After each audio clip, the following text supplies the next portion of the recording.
Right, Sean, we got Coinbase.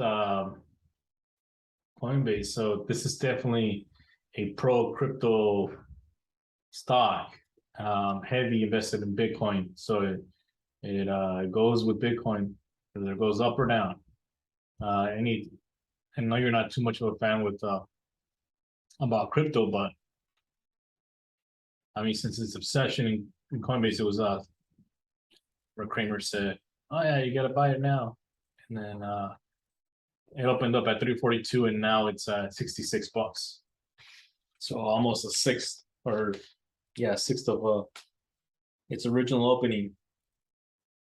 I definitely, I mean, you know how I feel about it. I love coin, even though it's had its better days. But again, I see huge potential here. Yeah, so companies that own, so it's not financial advice, but no, it's the owning crypto and having it on your balance sheet is a new issue that the US government and the SEC and the powers that be haven't done a great job of outlining what to do with it. So the consensus is, and what they've been doing with it is putting it as an intangible asset on the balance sheet. And we do see a significant increase in other intangible assets, which I can only presume is their crypto holdings. But that's from December 2020 to December 2021, and that's what we'd expect. So I'd be curious to see that section of the balance sheet come December of this year, and I think we can expect a huge nosedive in that if they're holding that much Bitcoin. They are. They're definitely doing. They haven't been a secret at all. And unless they sold, they might have sold at the right time. That would be good. Their revenue, their top line is up. So that's the good news.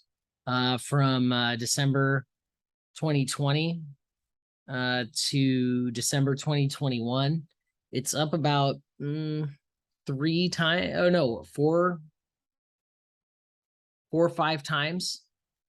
But I'm curious if that's not crypto sales, or is that, or what are they making money on? Is it the transactions? Yeah, like they're taking a piece on the transactions? Yeah. So normally this Coinbase tends to be one of the safer sites. You go in there, you buy your Bitcoin, and then you can transfer it to other wallets. So and do they take a piece of each transaction, or what do they do? Yeah, no, they charge. Or do they charge you interest on when they hold it? Say, for example, say Bitcoin is 64,000, or right now 21,000, and 21,500. So they can kind of control, like, okay, I'm gonna sell it to you for 24,600. I'm not gonna charge you the extra 100, but that's just an example of what they can do. They can charge you 6% or 5% of what the premium is for Bitcoin. Percentage points. That's what they'll do. They'll charge on you gains or principal on what they think that Bitcoin is worth. That way, if whatever reason Bitcoin goes up or down, that second that you're buying it, they're okay. So they'll charge you, if you're trying to buy it, they'll charge you a little more of what it's worth. If you're trying to sell it, they'll do the same. They'll charge you a little bit less, and they'll charge you a fee on top of that. So they'll charge you, they control the Bitcoin price, and they control the fee that they're going to charge you. So that's, again, it's they're making money on both ends. Making money on both ends, and people need to go through them a lot of times. That way they can control their tax numbers.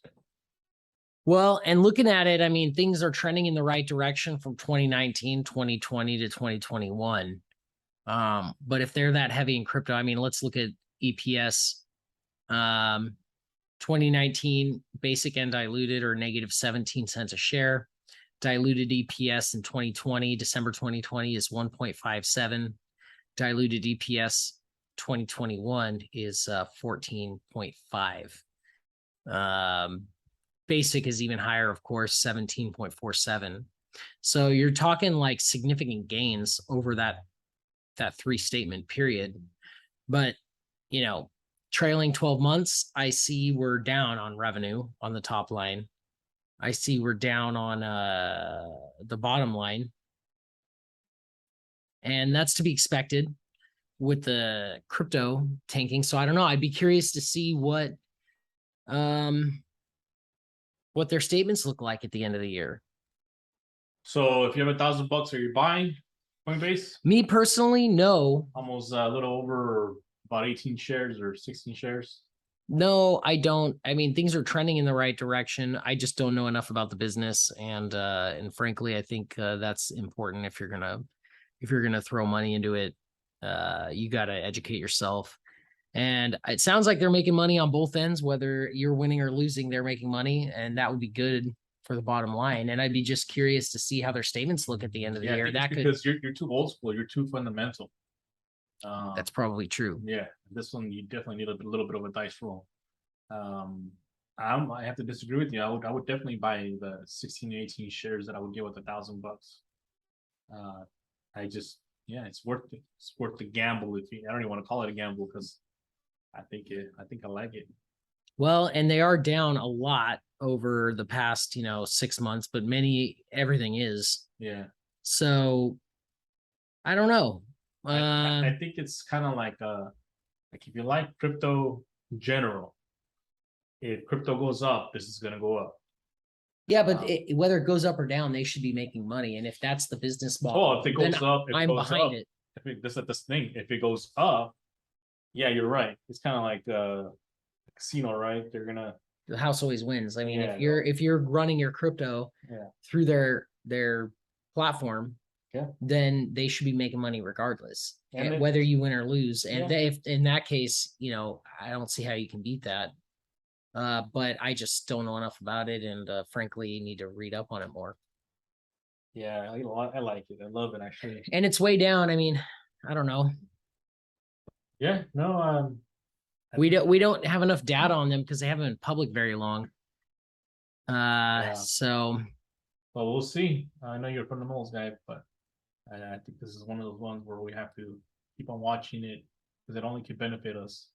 well, it's down 74% year to date. I mean, it could go down significantly more as the economy continues, and